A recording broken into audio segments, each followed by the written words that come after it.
And welcome everybody. It's Monday, August the 1st or Tuesday, August the 2nd, 2022. And this is the Open Hearted Practice Group. And I'm Jim Mansky, feeling energized as I see you all arriving.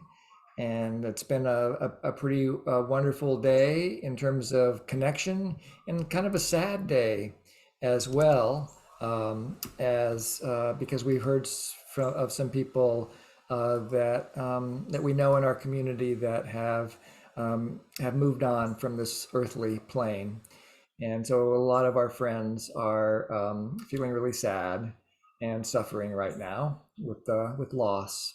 So holding both in the moment. Mhm.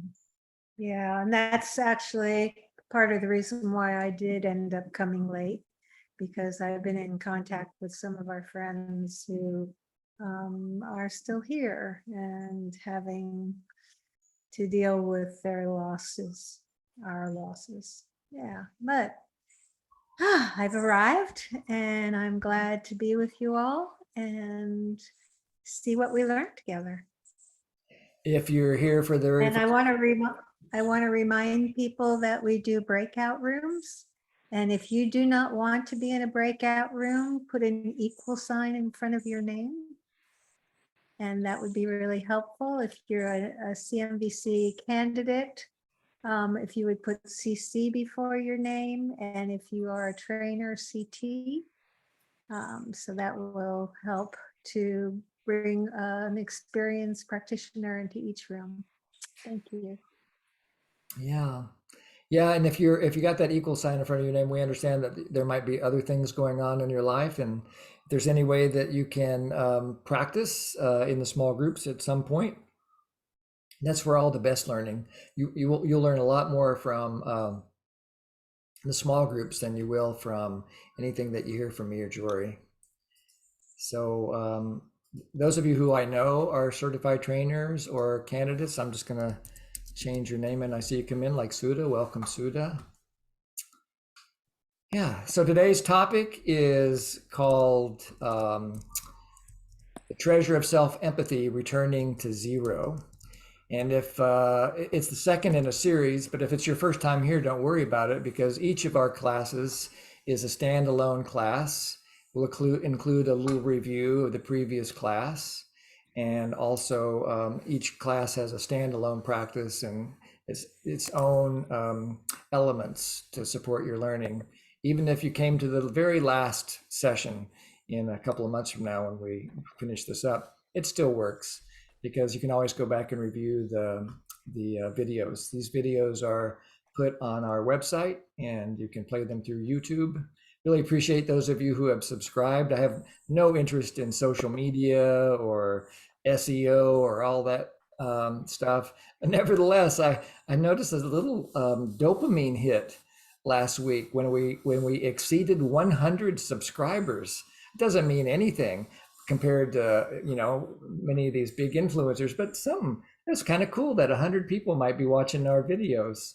That's really sweet for me to know that our work gets propagated around the world. If you're here for the first time, really glad that you found us. I'm always curious about that. So if you let us know how you found us, you can just put the information in the chat. And really grateful that you're here. We practice here. It's a practice group. There'll be some talking, of course, to set up the practice, some conceptual frames and so forth. But really, the most important part is small group practice and practice with yourself. And so practice takes three forms in nonviolent communication. Number one is self-empathy. That's our topic for today. Self-empathy, self-compassion.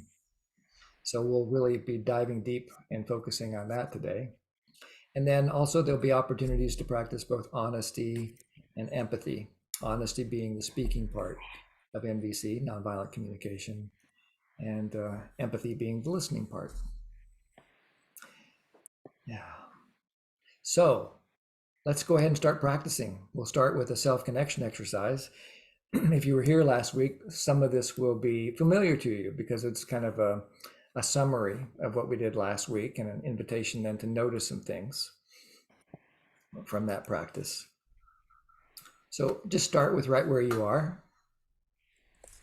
Just notice the environment that you're in.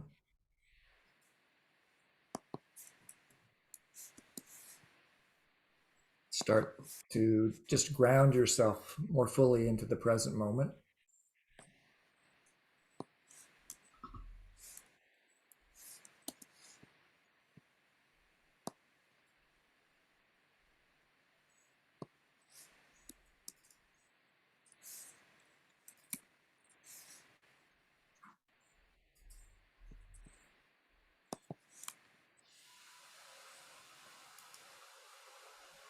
And if you want to close your eyes, you can close your eyes.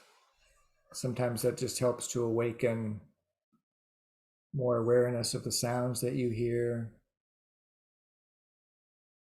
the other senses that are available to us, touch, smell, taste.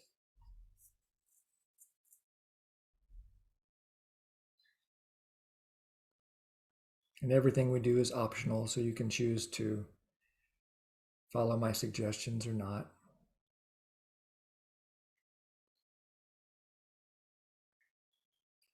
Please trust yourself, trust your own intuition, trust your own needs.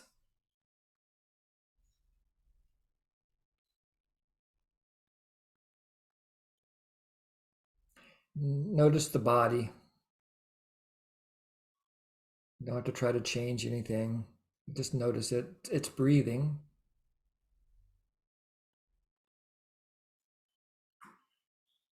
Just notice the breath. Breath is like a moment to moment reminder of our connection, not only to ourselves through noticing the breath, but we all breathe the same air. So every breath we take is shared with everybody else on the planet. Not only that, with all the animals, mushrooms, they're all taking in oxygen just like you. And you let go of your out breath, giving the gift of carbon dioxide to all the plants. You then take it in, take sunlight, combine it with carbon, and create energy. And they give back the oxygen to us as their gift.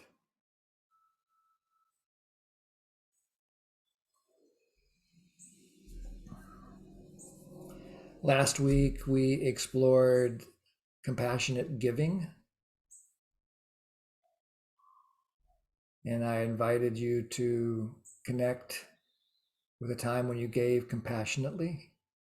What we mean by giving compassionately is to give without any expectation of receiving anything in return. And I imagine that over the last 7 days, you continue to do that every day in different ways. It could be really small things like holding the door open for somebody, or returning a phone call to a friend, or giving some money to somebody who needs it more than you do. 10,000 other things. So think of one thing like that.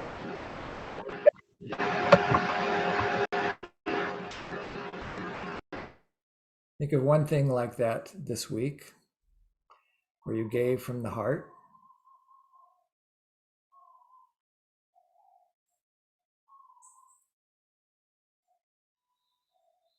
And just savor that you did that. Just make a little movie or tell yourself a little story about that moment of compassionate giving. Kind of replay it in your mind, what that was like for you.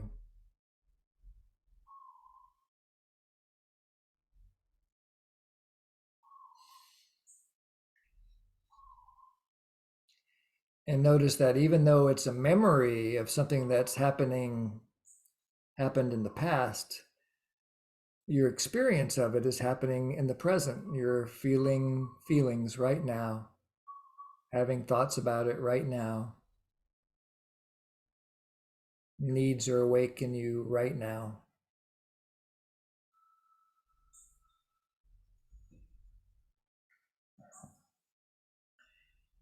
And compassionate giving emerges from this deep longing that's part of our nature as human beings to give from the heart, to give compassionately.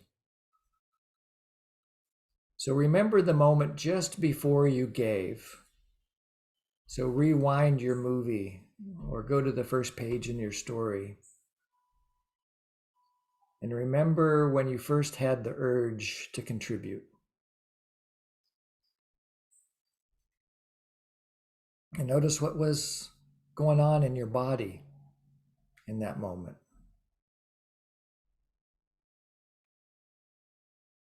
What I mean by what was going on in your body in that moment, I mean, what did you notice in terms of first perceptions?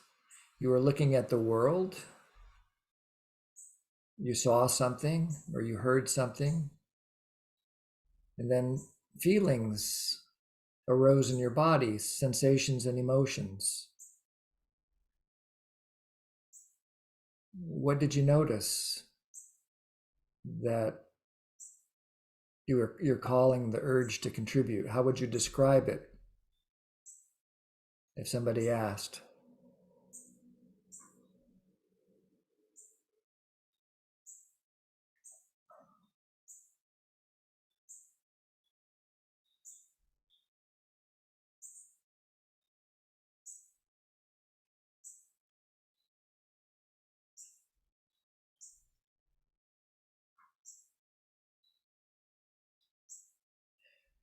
Another way of looking at it was what were the symptoms that you were experiencing in the moment?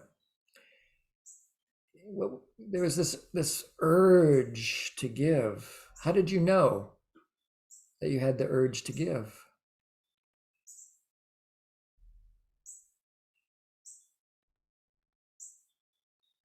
Maybe there were feelings, sensations, thoughts. Maybe you notice needs arising. What was it like for you?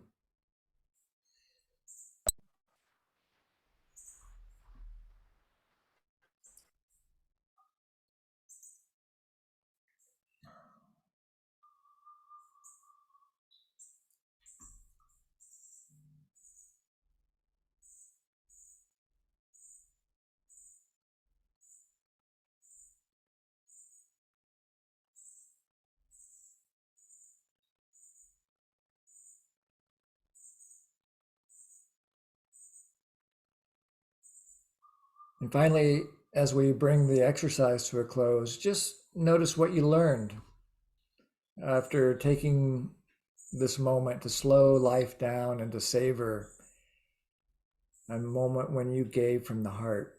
How are you right now, having done that?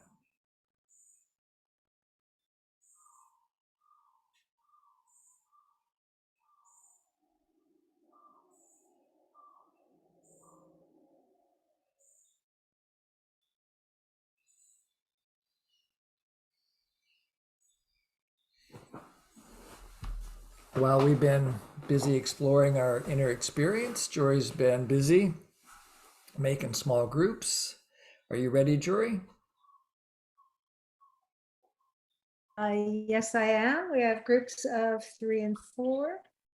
And I have set the timer for 10 minutes, which means that you'll get a message in 10 minutes. Well, actually in 9 minutes. That'll let you know there's 1 minute left to complete. And with that, I will open up the rooms. One second. Okay. What I'd like you to do in the group, besides introduce yourself, is to talk about the exercise specifically. What did you notice about the answer to the question? What did you notice about the urge to contribute? How did you know that you had this urge to contribute? What did you notice in terms of feelings, thoughts, body sensations, and so forth? So see if you can focus on that. See if you can learn from each other. Share with each other how you noticed this urge to contribute. What did you notice about that? Okay, Jury. Okay, well, thank you for catching that. I was so busy making the rooms, I wasn't tracking what you were saying, so I'm glad we caught that. And with that, I will open all the rooms.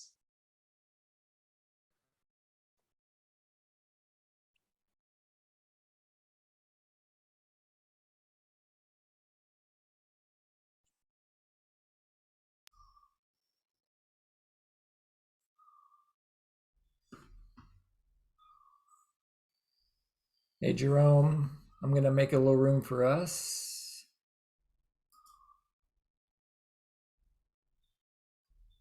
And Donna hasn't gone yet.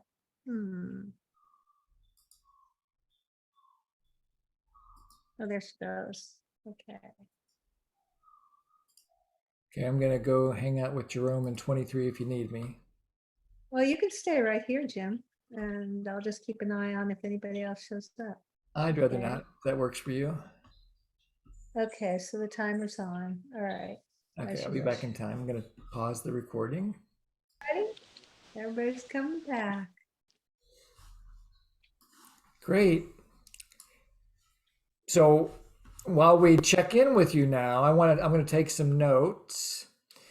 And my question is very specific. I want to get feedback on what did you notice? What were the symptoms of the urge to give from compassion? What did you notice about your body or your mind or your needs? If anybody has anything you'd like to report, you can either put it into the chat or you can raise your hand. If you don't know how to raise your hand, there's a little happy face on the bottom of the screen. And you click that, and there's a place that says raise your hand, like Rena and Sangeeta have done. Go ahead, Rena. Yeah, I love that. I love that question and that specific thing to focus on and remind. And what I remember is that because it's so green outside around me and my connection with nature, and then that moment when this lady waste picker called and she said, "How are you?" I was vulnerable then and in nature connected. So I think her "How are you?" landed in a soft space in me, and I could receive in that true connection in that, that, and in that moment, it wasn't somebody who was calling me for help, but I was receiving help from her, Uh-huh. And that I mattered. And then I could also flow from that space to "How are you?" Yeah. And of course, yesterday I was celebrating. I mean, I was with them, 100 people, 21 families, distributing food, which would last them a month. And it was a journey. It wasn't okay, I'll give you and you give me. But I think nature, vulnerability, somebody just calling at that moment to say, "How are you?" Right. Right. And the connection and the flow from that. Yes. Beautiful. So the exercise helped me to really, truly relive that. Right. And Yeah. Thank you. Thank you, Rena. Sangeeta? Yeah, thank you. A very good morning from India. Bright morning it is here, as I have come here travel from my home in Pune to Mumbai to support my brother who's going through some treatment for cancer. And this exercise that you took us through, Jim, it just made me feel that expansion and that joy of giving, because I was doing that right now as in where I am. My bit of contribution, my bit of giving that additional emotional support, that silent empathy, just being there for my mother who's 80 plus and doing so much for my brother. And of course, we spoke about in Sharana and I shared in the group how joyful and expanded one feels as you are when you're giving. And when you were taking us through that exercise, and I just felt that I was dancing with that joy. Actually was dancing with those thoughts, with that rewind button each time I have been in this space of giving. And we spoke about how it is so natural for us to be in that space if we allow ourselves to be in that space. In Taiwan, where Sharana is, she has all, since childhood, they've been told that they've been conditioned, probably that is a little, I heard a little bit of conditioning, that it is always better to give than to receive.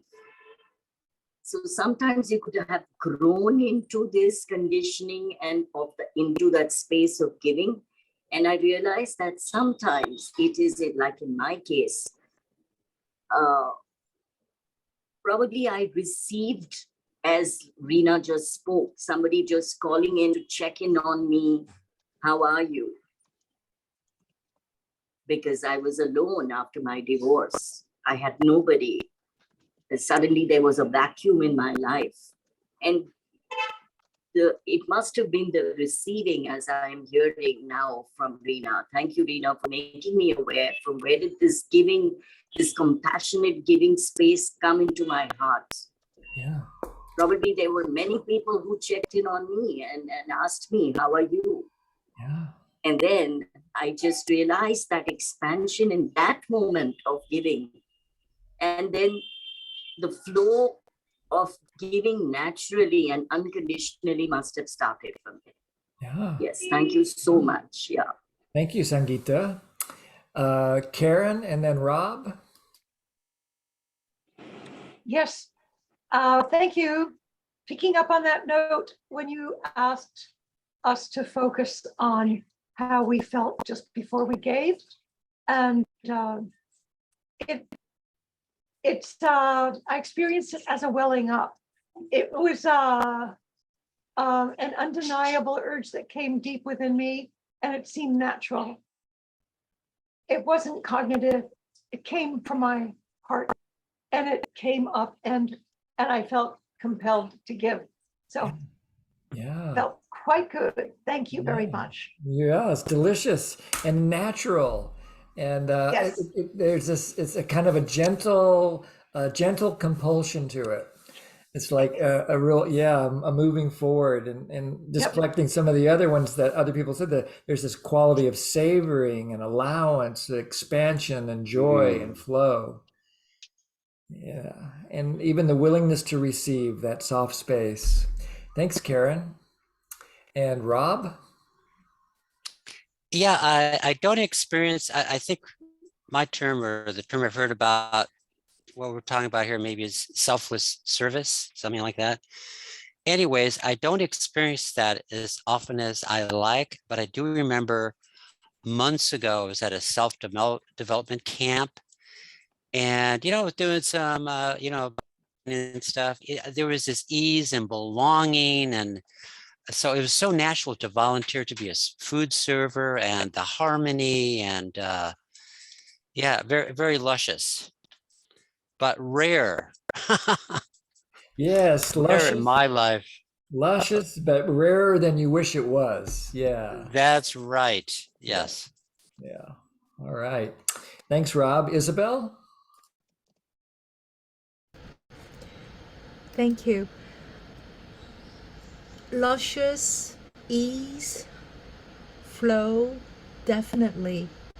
I think in that moment, there is a sense of peace and joy. And then at every moment, our emotions shift. And I've had some critical moments where I started with that, and then I felt very stupid at the end of it. For example, I could have lent the money from that grace, and then I found myself later on feeling like, oh, that person didn't really depend on it. Why did I do that? And so there was an attachment, but at the beginning when I was at it, so what I want to share is, I think, two things: that our minds and our hearts shift from moment to moment, so we can be there, and then the next moment some other information can come in, and whereby we feel bitten and feel like, I will never do this again, and so we have to fight with that urge to never do it again. And then how to stop it from happening again and again is the 0 step, really recognizing, what is my intention for doing this? How can I not regret it regardless of what information comes in the aftermath? That's what I'm taking away. Thank you. Yeah, so two things I'm really noticing there is presence and awareness that things shift from one moment to the next. Yeah. Jory,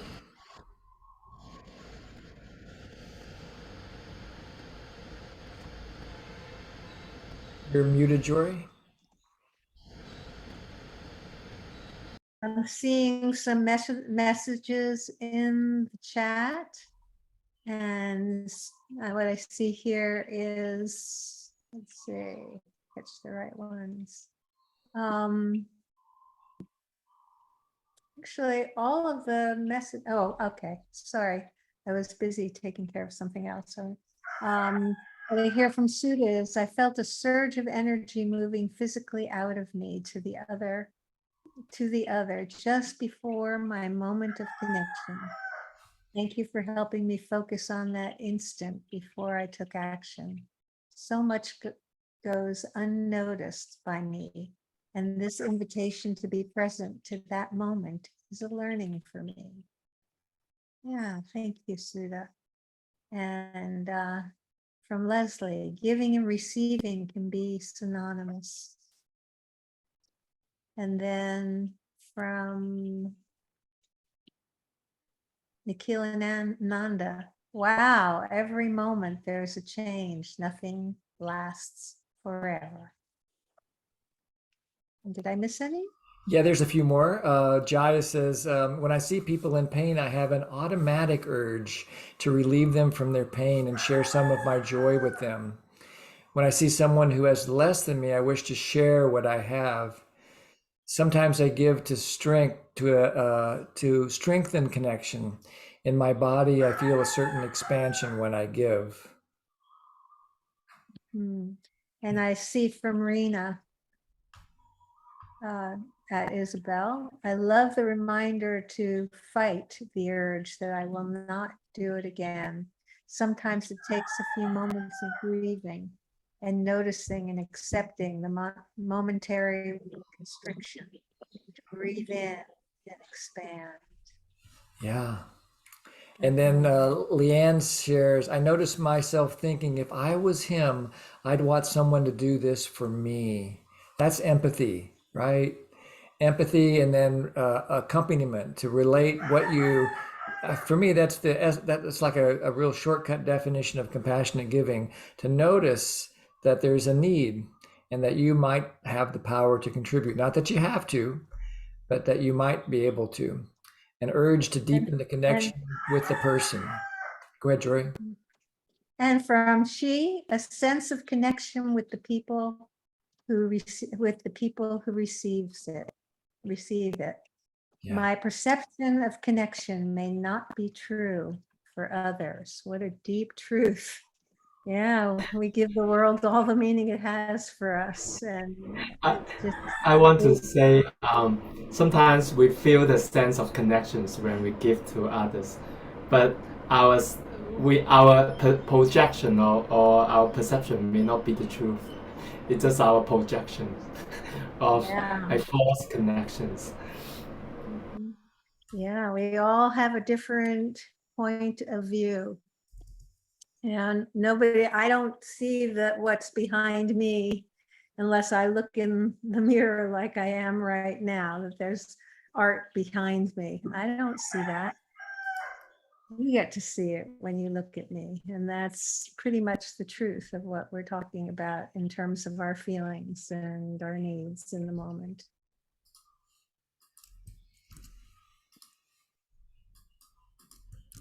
Okay. Did we miss any of those messages? Anyone have one here? Oops.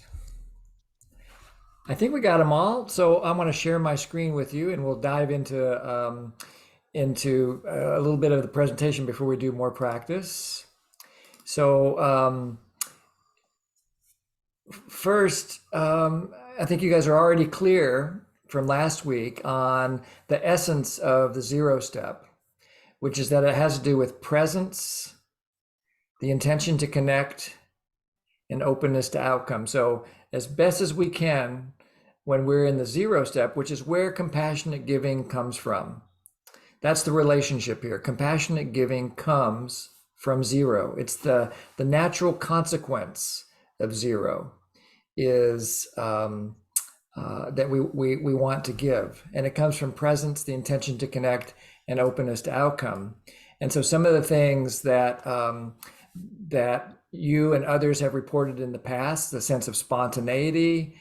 Often people report they're smiling, they notice themselves smiling. There's curiosity.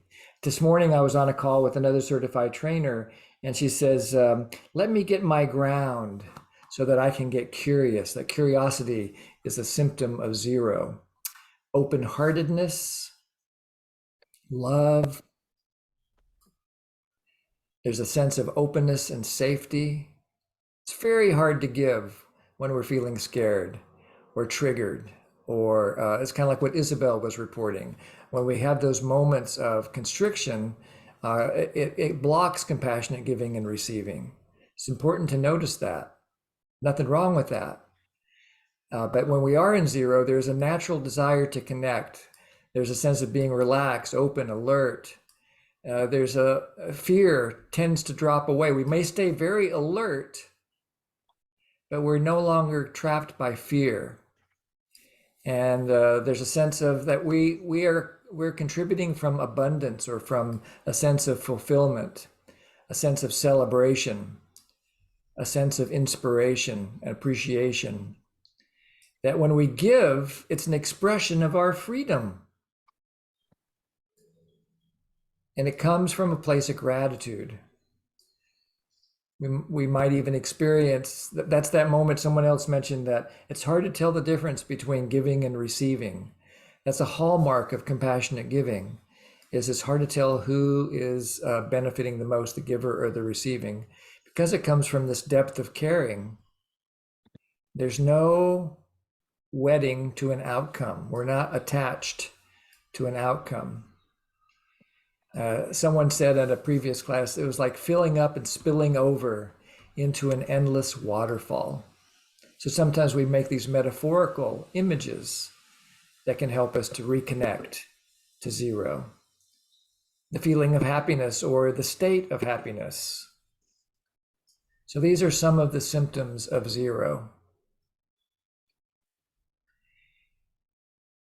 And just to remember, the founder of Nonviolent Communication, I always like to invite him in every week because I wouldn't be here. We wouldn't be here without him. So thank you, Marshall. And Marshall reminds us that it's our nature to enjoy compassionate giving and receiving. Maybe. I don't want to say it as a belief. I want to keep open to the idea. I want to stay open to maybe it's our natural state. But I don't want to believe it just because somebody like Marshall Rosenberg, somebody in authority, or because some certified trainer said it, doesn't necessarily make it true. But it does, I do want to have that question mark at the end of it. I want to get clear.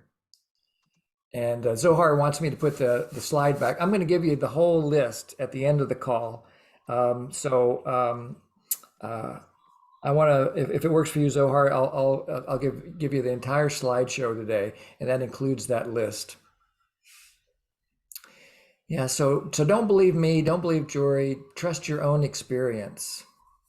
And we'll test, we may take the rest of our life to determine whether any of this NVC stuff is true with a capital T, or whether maybe it's just workable. We'll find out. Maybe it's both.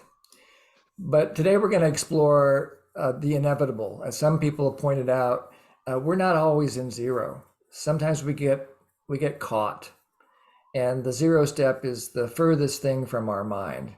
We're not present. We're living in the past, or thinking about the future. We are attached to outcome.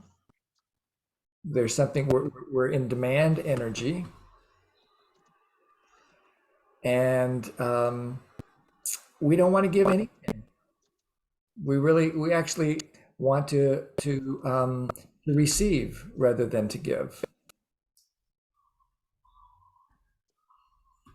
So we're going to explore today how we get back to zero. So Joy, can you check the list of participants and make sure everybody's muted, because I'm hearing some noise that's going to affect the recording. So let's look a little bit at the barriers to zero. Even better than this, rather than talk to me, let's go back to small groups, and we'll ask the opposite question now. What keeps you from zero? Let's go back to small groups for 10 minutes and think about the opposite situation and see if you can make some observations. Observations is this key component of nonviolent communication. What do you notice when you're not in zero? What prevents you from zero?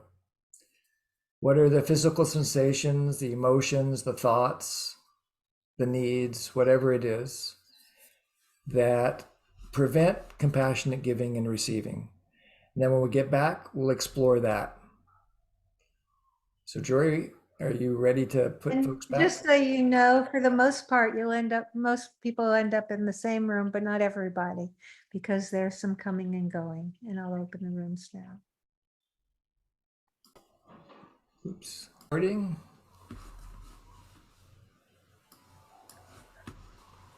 Yeah. So what did you notice? How do you know when you're not in zero? What's the clue?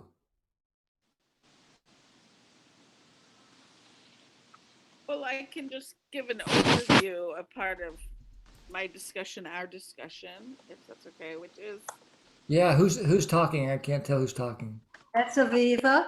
Okay, go ahead, Aviva. Yes, Jory, thank you. She's seeing me. Yes. So the first thing is as adults, there's way more opportunity to be blocked from like easy giving and joy. And there's all kinds of, family stress, health issues, societal, like racism, gun violence, genocide, all kinds of reasons why we could be blocked from tuning into just like an easy giving and taking. And I think that it's naive to ignore all that and just say, la, la, la, everything's great, I'm going to give. And I also think it's, we don't want to be consumed by all that. So we want to be knowing the obstacles to the like easy flow of joy and still holding like a commitment to this flow. And I think that the flow, it ends up being about like being devoted and committed to it. Sometimes it's not always because it's coming easily per se. yeah, that's some of my. Let me see if I got it, Aviva. That you think that you sense that one of the blocks to zero is the overwhelming presence of suffering in the world and how we might respond to that suffering. Yeah, Yes. that we might well, we don't like it. I mean, that's not to put too fine a point on it, but we don't like it when other people suffer, right? It's just painful to see pain and suffering. So that can be a stimulus to moving out of zero. Juliana? Uh, yeah. So, Jim, for me personally, yeah, this is exactly what happens. I really get overwhelmed with the pain, and I kind of I'm not even I just don't want to look at it. It's so big, you know, and that's one of the blocks for me. Especially I'm talking of in terms of India, the poverty around, you know, in India, and so that is what I noticed. And then I was remembering Marshall's words that human beings want to contribute to each other if it is done without coercion and without being, you know, forced to.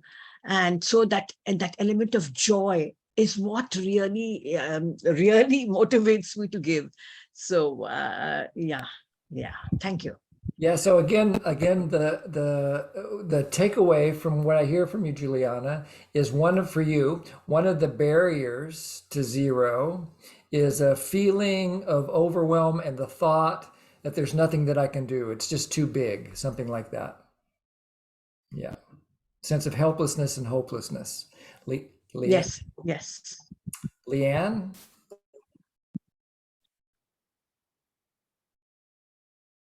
Can't hear you yet, Leanne. You're on mute, Leanne.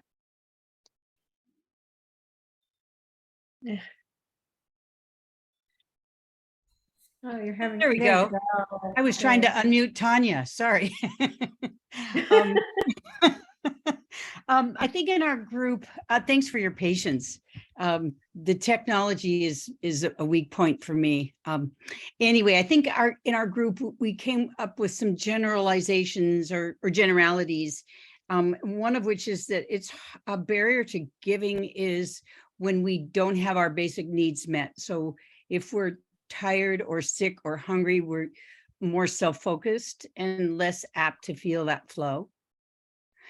And another time when we kind of all agreed it was hard to give compassionately is when we're either judging or criticizing ourselves or the other person.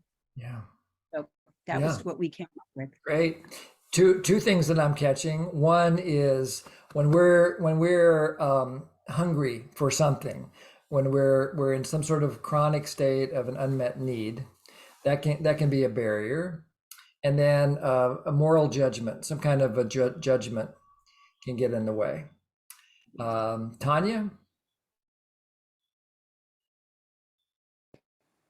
I think for me, it's when I'm in a transactional state, any kind of transactional state where I want to be given to, and I'm doing something in order to get something back, whatever it is, just that transactional kind of thinking. Yeah.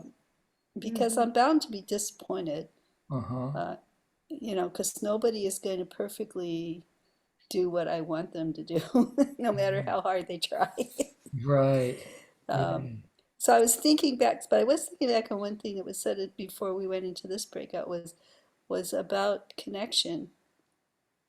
And I think it kind of sneakily goes into the zero state thing, is I'm only responsible for my connection to the other person. I'm not responsible for the other person's behavior in any way, shape, or form. And every time I forget that, and I put some of my happiness over in the other person and how what I want from them, whatever it is, you know, Yeah. That's when I noticed that disappointment and that fear.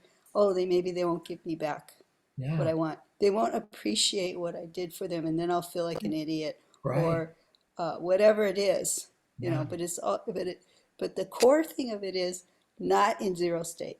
I'm not open to every outcome. Yes. I'm not open to the outcome where I'm not given to, Right. and The presence. noticing that. Yeah, the presence of a demand, either a demand of yourself or a demand of the other, some kind of a transaction. Thank you, Tanya. Roberto, and then we'll finish with Siva. Are you You'll there? need to unmute, Roberto. There you Hey, go. sorry. Thanks. Yes, actually, I was just what everyone's speaking on is really relevant to what I was feeling as well. It made me think of the adage or the saying of "do good in silence," where you're doing good without seeking recognition, or in such a way where you won't even be recognized for what you did. But where this comes in as far as giving that, or not giving, or what I described as disingenuous giving, is when there's interaction with someone that you're expecting a certain result with, like others were sharing. And for me, it often comes up that I'm feeling kind of ambiguous about this person and how they perceive me, and think that they might be disapproving of me, or that something where I must have done something wrong is what it feels like. And so I'll give in hopes that I can go back to neutral with them or gain their respect. And I feel like when I think about it, I think we all look for some measure of that with every interaction we have, because we want to know how keen are we to other people's behavior and their wants and needs, and how they feel about us. So I imagine that's something that we're always going to have some extent, like we're going to have that to some extent. But for me, I would say I definitely rely on that a lot, and can do that with people who are actually probably taking advantage of that. And I think it just goes to maybe like a certain fear of inadequacy that I'm working on, but I still have. And when I see people recognize that in me, that I have that fear, and they validate that, then it's almost like a connection we have. And I want to try to challenge that or something like that. Yeah. So that's kind of where that's Yeah. the biggest part in my life, I'd say. Thank you, Roberto. The key word I think that I'm really taking away from your sharing is about the power of expectation. When we expect others, that's a kind of a subtle way, maybe not even so subtle, a subtle demand energy, and that can really get in the way of compassionate giving. Siva, and then Leslie.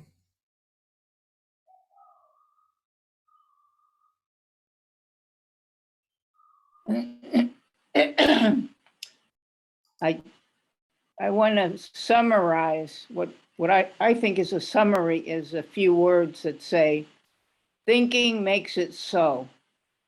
Thinking makes it so is you get what you, if you're specific about what you have to get in order to be seen as loved or whatever, if you're too specific, you're going to be always disappointed. Yeah.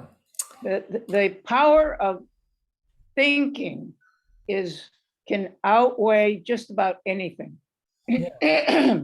When we narrow our range of tolerance so that it's so small, it increases our expectation, and we will definitely create a barrier to compassionate giving, in my experience as well. Leslie?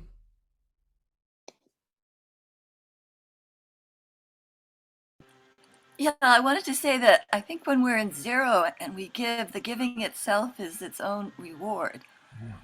But if the other person, if it doesn't give back and we feel disappointed, it's not. I don't think we should judge ourselves. I think we should just then go, oh, I had a need. Yeah. And then we can be very kind to ourselves and give ourselves what we needed. Yeah. Instead of Sounds like a judging good ourselves for idea. not giving well. Yeah. I'm Yeah, sorry, I thought you were done. Didn't mean to speak over you, but yeah, that's the world that I want to really, support myself, and that we're also sharing with that possibility for all of us. Thank yeah. you. A quick explanation of self-empathy there that Leslie just offered us. A couple things in the chat here.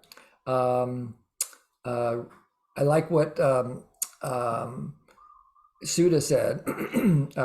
When I am full of shoulds.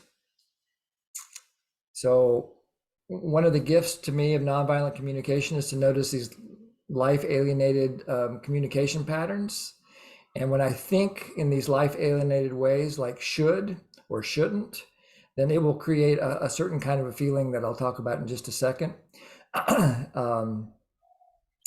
And I like what Aviva points out, that even in the case when there's a barrier to zero, a barrier to giving, that there's still a natural tendency. It's still there. It's just buried. It's just temporarily veiled, is how I interpret what Aviva wrote. And Sangita points out the power of fear that can get in the way, and Sudha, resistance to what is, to my current reality. And when we fear being a burden, we may not give. And Rena talks about, I feel frustrated at times, except I have a limited capacity and my attention is elsewhere. I'm preoccupied. Yeah, we get ourselves distracted. And that's usually, in my experience, I don't know about yours, Rena, but it's because I'm off in the future or digging around in the past rather than being present.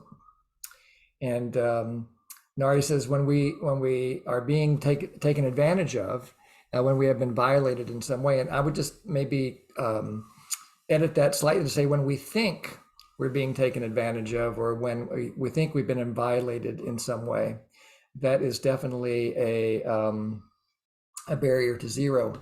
And it boils down for me to feel when I like making it as easy to connect to as possible, so that the clue to go to the antidote is clear.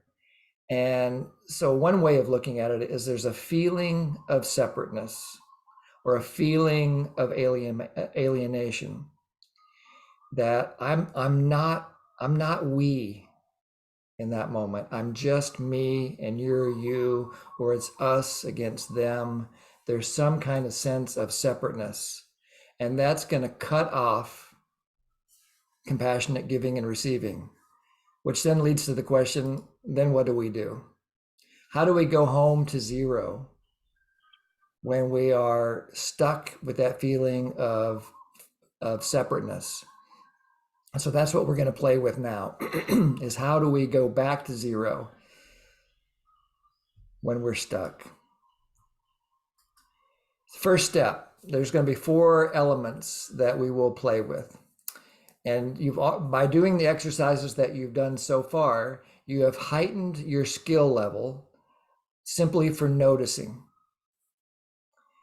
To notice this feeling of sensation, these thoughts of alienation, this wanting to get even, this expectation, all that is noticing, becoming aware of the symptoms of separateness, the feeling of separateness. So that's the first thing. So just to practice as we go, think of a time when you got minorly irritated, maybe in the last 24 hours, maybe during this call, maybe with what I just said. Think of a situation when you felt irritated.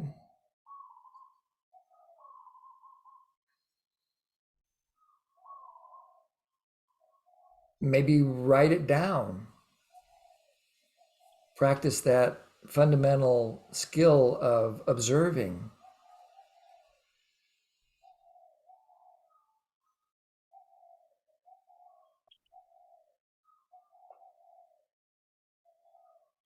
For me, if I want to practice self-empathy, all I need to do is open my news app on my iPhone and basically pick any random news story, almost, And quickly, I will notice a chance to practice.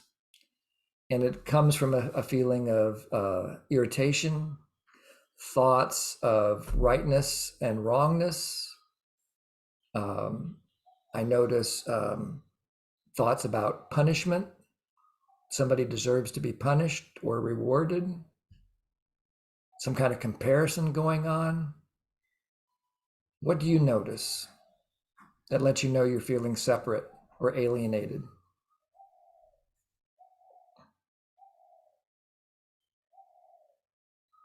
The reason this is important for me is because you can't feel alienated and be in zero.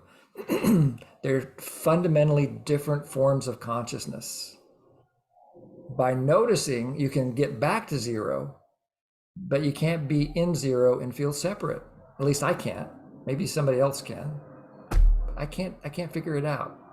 So for me, it's a massive Seems clue. by definition, it seems like by definition, Yeah. by the way you even define those words, they are Mutually opposites of each exclusive. other. Yeah. Yeah.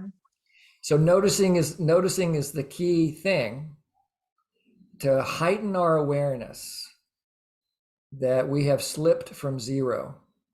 There's nothing wrong with slipping from zero. It's going to happen.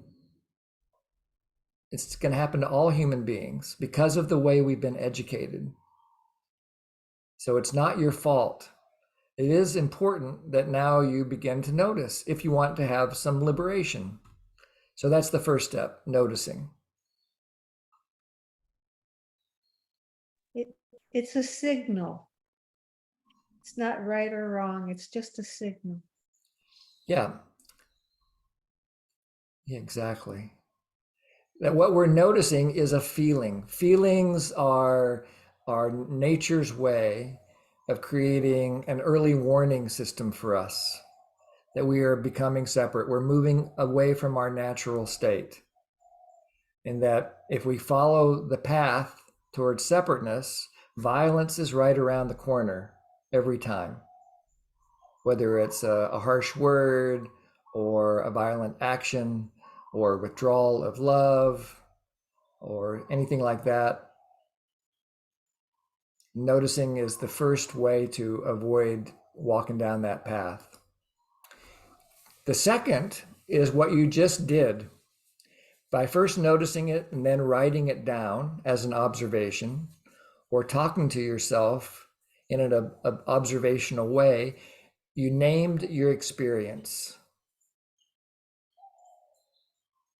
So this takes a little bit of time. So first you notice and then you name. If you're doing that, then you're not reacting. And if you're not reacting, you're probably not making it worse. So I like Marshall's advice. I was listening to him do a video earlier today, and he said that the key to self-empathy for him is to he just tells himself, wait.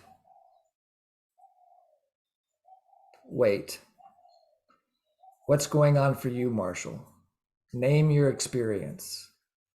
Well, I've got a jackal show going. I've got a bunch of judgments going about how this other person has used me or taken advantage of me or abused me or hurt me or something that starts with the name, the pronoun you. But by naming the experience and noticing it, I transform the experience. Yeah. It's you or they. It's both. Sometimes we beat ourselves up too. It's I shouldn't have. But by naming it, we give ourselves some observational distance. Then the third step, I see your hand, Zohar, I'll get there in just a second. The third part, the third element, it's not really a step because it can go in any order, is to generate warmth and compassion for yourself. Don't, and to put it in the negative, don't blame yourself for getting caught up. Be gentle with yourself. You're feeling pain for a good reason because some need is calling to you. So generate warmth and compassion for yourself. So I notice that I'm irritated because just to give you an example from earlier tonight, this afternoon, I heard a dispute going on at a neighbor's house, a couple of doors down, and people were using what I would label as harsh language and threatening language. And I felt this irritation and sadness and fear. I noticed it, I named it, and then I moved towards generating warmth and compassion. And it sounded something like, "Oh, Jim, is it just so tender for you that even in your own neighborhood, that people can talk to each other in such harsh tones, that it can be a scary place? Are you feeling a little scared and needing some reassurance that you're safe?" So learning to accompany myself with warmth and compassion. And then finally, and then I'll answer Zohar's question, the fourth element is to resource, to go back to your natural state, to utilize the life-affirming emotions that we always have access to, things like gratitude, awe, serenity, peace, hope, and so forth. The easiest way for me, because of the way that I've been trained through NVC, is gratitude. Just to think one thing that I feel grateful for. Well, I'm grateful that Joy and I are getting along in the moment, or I'm grateful I just had this lunch. I'm grateful that the sun is out, or I'm grateful that it's raining. It doesn't matter what the gratitude is directed at. What's important is to utilize the power of life-affirming emotions, because they give you energy then in order to attend to the unsatisfied needs. So let me just pause the share and talk to Zohar. Zohar?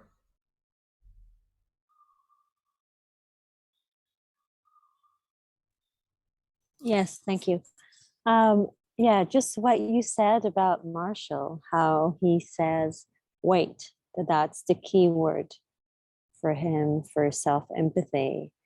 It made me think that so many times I'm being reactive because my nervous system is understanding the situation as an emergency.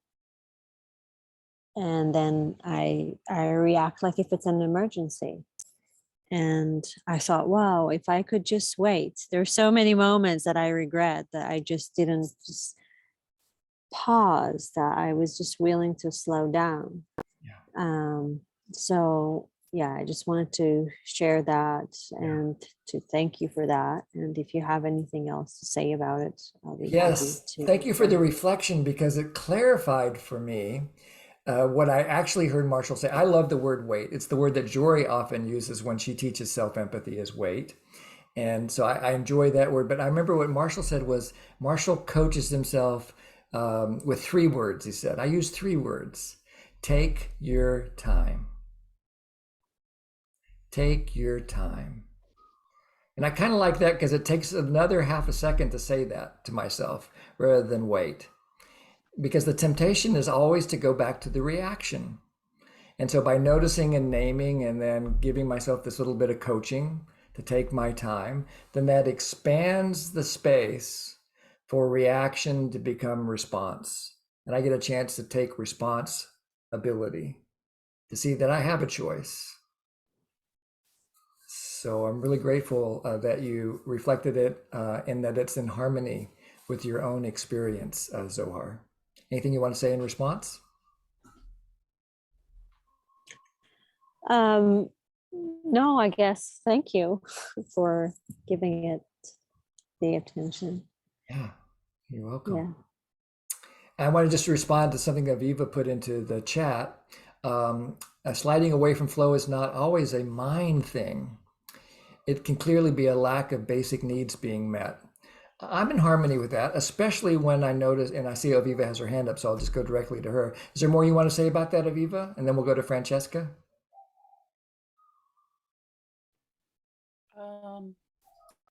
Okay, full disclosure, I feel a strong inclination to add to this conversation.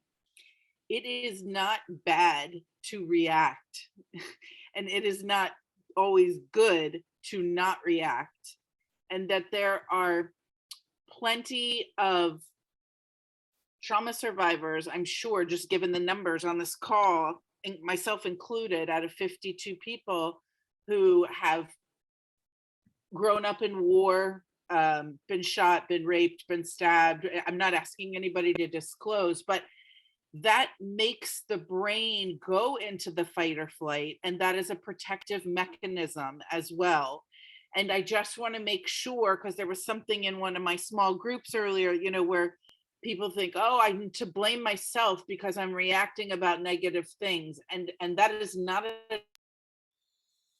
a need to self-blame, and it's a natural response. And so it's an evolving process that trauma survivors have the extra sort of opportunity to work with.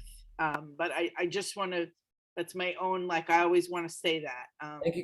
Thank you, Aviva. I'm in total harmony with what you say, that never think that there's anything wrong with reacting. Just notice the reaction. That's the coaching. And then see what you learn from it. Reacting, I've been practicing NVC and things like it for even longer, but NVC now for 22 years. In November will be our 22nd birthday. And but things like it for 20 years before, and I still react every day. It is never going to go away because I have a nervous system that's been damaged by life. Even though I've had a very privileged life, of course I've had trauma. I got born. I've been in car wrecks. You name it. We've all had trauma. I've been bullied and beaten and all kinds of things, and that happens to all of us.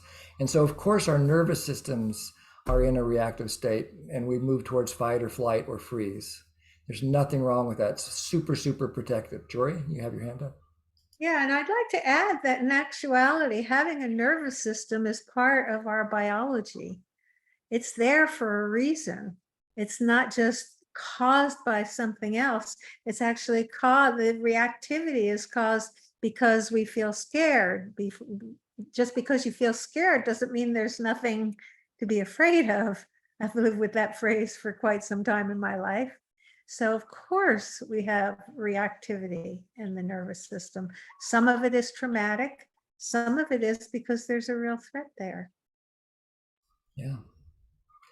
And whatever the reason for the feelings or the behaviors that we or others may have, for me, it's important to meet them with warmth, especially when it's my reaction. I want to just be, I don't want to blame myself, and I don't want you to blame yourself for your reactivity. I want you to love yourself in your reactivity, to be gentle with yourself, to understand that it's coming from needs. You react because you have a need every single time, no exception that I've ever discovered. Exactly. And she said something here a minute ago. I want to go back and get, when our wounds are triggered, our protective coping mechanisms kick in, then we are off from zero. That's a very clear way of saying that. When our wounds are triggered, our protective coping mechanisms kick in, then we are off from zero. And how do we get back? Through noticing, naming, and being gentle with ourselves and resourcing. Francesca? Well, maybe what you just said has a lot to do with what I bring up. There's, for years, there's always somebody on the streets asking for money. Lately, it's way worse, like homelessness, really bad. But it's like I feel threatened. I feel like I'm not gonna open my purse because then you could just grab my purse, or you know. So it's like a, I don't know if it's a, I don't know how to describe it, but it's like there's not compassionate giving there. I think the safety thing doesn't let me go there. I mean, I can be compassionate in other circumstances, but that one doesn't Yes. work for me. Yes, thank you. Because I would that's something I would underline is that although the intention of nonviolent communication, as I understand it, is to create a quality of connection that inspires compassionate giving and receiving, that can't happen unless you're safe. And if you're not feeling safe, then take care of that first. And if your intuition says keep your purse closed or keep on walking or keep your car door locked or your window up or your door locked or something like that, then follow that intuition. Protect first, then connect is how I look at it. There was a famous Sufi story about Nasruddin, I think was the guy's name. And someone went up to Nasruddin and said, I notice you tie up your camel. Don't you trust God? And Nasruddin said, of course I trust God. It doesn't mean I don't tie up my camel. God's not going to steal my camel, but you might. It's just the way it is. Human beings, when their needs are not met, they might do desperate things, including hurt people. Yeah, trust in Allah, yet tether your camel, Nikhilananda says. Okay, so let me sum it up with these 4 steps. And then we're going to put you back in your groups for 10 more minutes to talk about this piece. These are the 4 elements of self-empathy. Notice either the thought of separateness, the feeling of separateness. Notice that your needs are not satisfied. Notice the effect of trauma. Notice whatever is keeping you out of zero. Notice it first. Name it. Name it.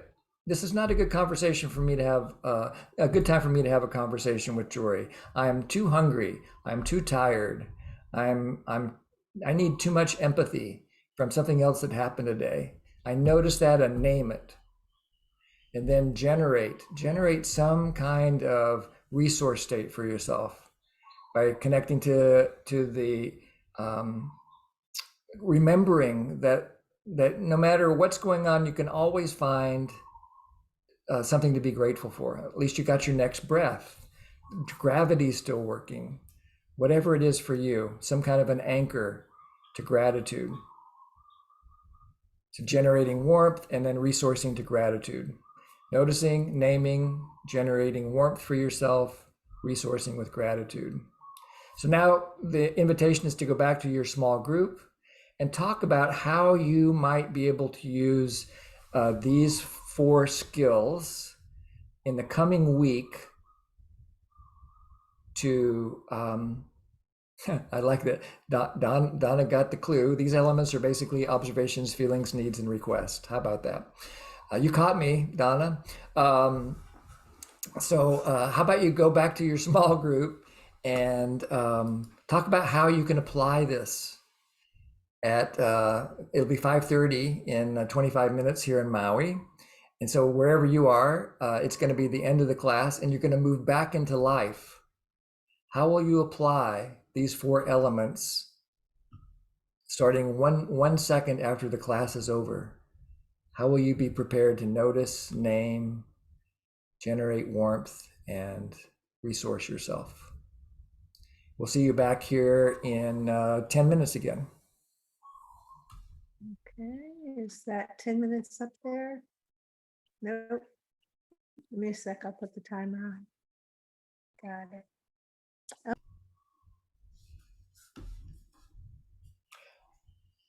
Wow. I feel so wealthy after our time together today, and so curious to hear from you all about what you're taking away and how you think you can utilize this in your life. So if someone would like to share either in the chat or by raising your hand, I'd love to hear your voice. Juliana? Yeah. So Jim, you said so. I feel helpless, and I feel kind of hopeless and powerless when I see this magnitude of the pain around me. Okay, and how can I resource myself by feeling grateful? Say that I have a house, that I have food. But what about the other person? How can it be something to be grateful for in the other person who's so so so bereft of any of these things? I mean, doesn't have any of even these basic needs. How can I feel grateful? What can I find? Can you find something to feel grateful in them, for them? It's a really great question. And I'm not suggesting we find something to be grateful for the other person, but I am suggesting we find something that we can be grateful for within our own life, so that we have the energy then to do the social change work. It takes energy to do social change. We have a huge task ahead of us. It's probably going to take us 500 years, right, to really create a world where everybody's needs can be met reliably and abundantly.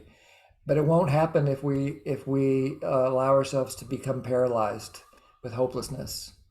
So if we just take one small step, and we won't be able to have the energy to do that step until we resource ourselves to use the privilege that we have a house or whatever it is, we have food, to then use that to then be able to give compassionately for others. Does that make sense, Juliana?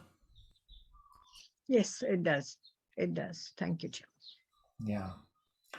Mourning is a very deep and complex skill, and we will touch on mourning several times over the next few weeks.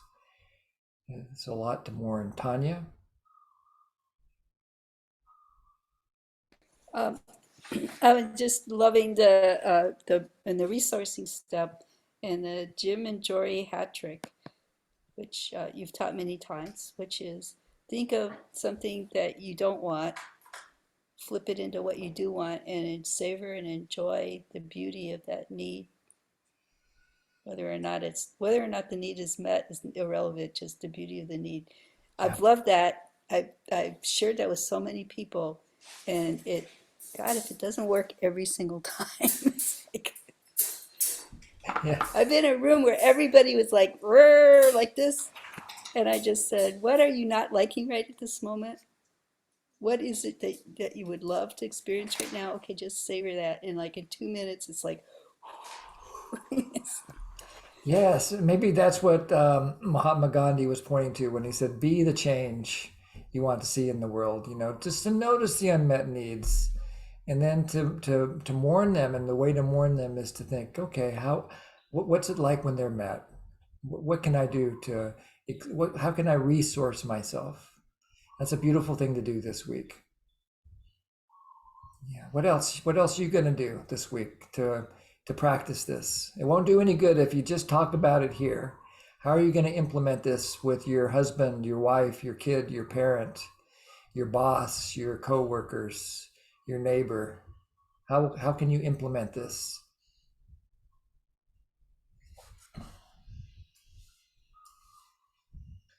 Sangeeta says, naming and noticing my reaction, the time I'm not in the zero step, as also noticing the compassion that lies within me only takes its sweet time to show up soon after the instant reactive part in me. Deirdre says, I will be reminding myself that sometimes when I'm having trouble shifting to generating warmth, that I need to do a deeper self-examination into what my needs are. Oh, yes. And do a more compassionate inquiry into what parts are asking for support inside of me.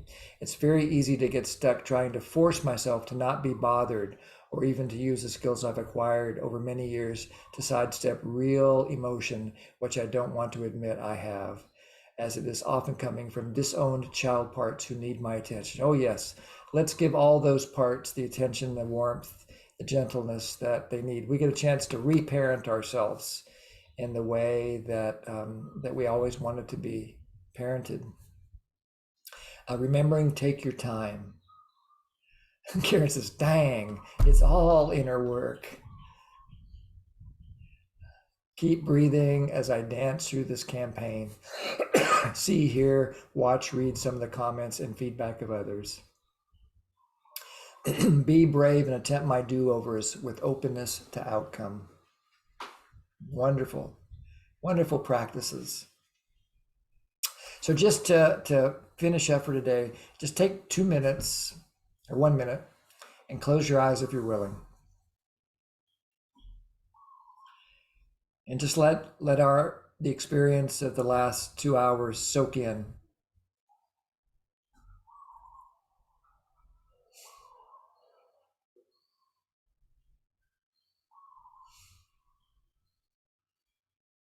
And express gratitude to yourself for showing up today.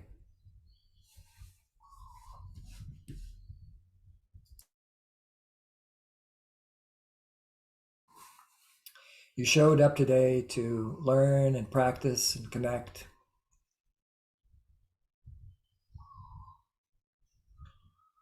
And savor whatever needs of yours are alive, whether they're satisfied in the moment or hungry.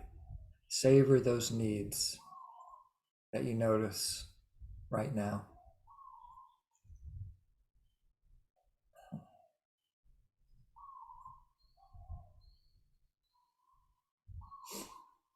And then take responsibility for the choice to be here today. You made it happen. Celebrate you, that you chose self-care.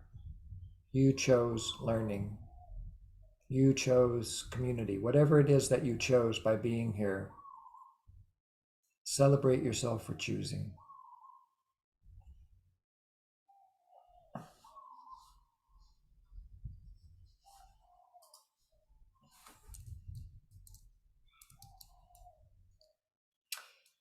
So this is the time of the class where we get ready to transition back to the rest of our lives. Jory enjoys having private sessions with folks. So I'm putting her link into the chat. You can make an appointment to talk to Jory by following that link, seeing if there's a time that you can find that works for both of you. If you would like to be on our mail list, you can follow that link in the chat. You can also send that to friends. If you didn't get this week's email and you want to make sure you get it, just follow that link and that'll put you back on the list. Like I was saying earlier in the call today, we had a technical problem and we lost about 1,000 names trying to get them back. We record these calls. They're available for your enjoyment. So you can review things. You can use them in your own practice groups, whatever works for you. It takes me a couple days to get the calls processed and uploaded to YouTube. I wrote a book about a year ago. It came out, and it's a fundraiser for the Center for Nonviolent Communication. If you haven't bought it, please do. And if you have bought it, why don't you buy another copy and give it away to somebody? Give it to people that you really love or people that you don't like. Maybe they'll catch the NVC bug and become more lovable. That's a joke. We do everything we do here in the spirit of compassionate giving and receiving. We're doing fundraising for the Center for Nonviolent Communication. So if you follow that link in the chat, that'll take you to Network for Good, which is processing the payments for the Center for Nonviolent Communication. If you want to give to us directly so that we can then pay your gift forward, you can follow that link. It takes you to our PayPal account. And if none of that works, you can always write to me and I'll give you our mailing address and you can send us a check or whatever you'd like. And let me see if there's something else I wanted to say. Oh, next week. Next week, we will continue our journey through the 9 skills. And we will, now that we've gone back to 0 and we know how, even if we get a little off kilter, we have a reliable pathway back through noticing, naming, and generating and resourcing. Now we can actually start moving into dialogue to work on the conflicts that are present in our lives. And we'll work on the skill of inviting next week. How to invite a conversation when it really matters to you. And how to practice 0 and self-empathy, even in the very act of inviting. So with that, I think we're complete. We will open up the breakout rooms in just a moment so you can have a bit of an after party. If there's still things that you would like to connect with people, maybe set up an empathy buddy appointment or get a little empathy, something like that. We will continue on with that. Oh, Nari wants to know the name of my book. It's Pathways to Nonviolent Communication. I'll put it in the chat. Sorry about the clicking. Jory has it on the screen. Yes, there's a picture of the book there on the screen. And yeah, so I think that's it. Jim, can you put links to the slides in there? Oh yes, great. Thank you. That was the thing that I was trying to remember what I hadn't done yet. So that is here in the desktop. And week 2 is, oops, coming in. It'll come through the chat. If you're on an iPad, it may not work, but if you can always write to me and I can email it to you. Turns out to be a pretty big file, so it might take a couple seconds for it to get across.